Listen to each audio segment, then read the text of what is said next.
Un homme se tient seul, minuscule au milieu d'une place déserte où le vent semble avoir cessé de souffler. Il lève les yeux vers un ciel d'encre, lourd de secrets anciens.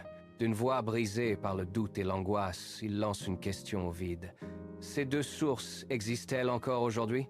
Le silence qui suit est plus terrifiant que le tonnerre. Lentement, une forme s'étire sur le pavé froid. C'est une ombre, celle de son propre esprit malade de doute, qui se détache du mur de briques sombres. Elle s'anime d'une vie propre et laisse échapper un ricanement glacial qui résonne contre les façades closes. « Tu parles de l'histoire d'Eden ?» siffle l'ombre avec mépris. « Qu'est-ce que cela peut bien changer à notre présent misérable ?» L'homme recule, ses talons claquant sur la pierre. Mais l'ombre s'avance, devenant plus dense, plus réelle que la chair. Elle murmure à son oreille « Aujourd'hui tu es libre, peu importe ton choix. Tout mène finalement vers Dieu. » Also, l'homme ferme les yeux, cherchant une ancre dans la tempête de son esprit. Il récite un verset millénaire comme un bouclier. En lui était la vie. À ces mots, l'ombre se tord violemment, ses contours devenant flous sous l'effet d'une douleur invisible. Mais elle ne disparaît pas. Elle reprend une forme encore plus ténébreuse et réplique avec une haine pure. Il est meurtrier dès le commencement. C'est alors qu'un bruit de pas fermes déchire l'atmosphère pesante.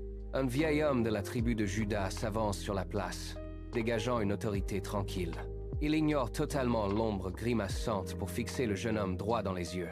Sa main calleuse, marquée par le travail et le temps, vient se poser lourdement sur l'épaule du jeune homme.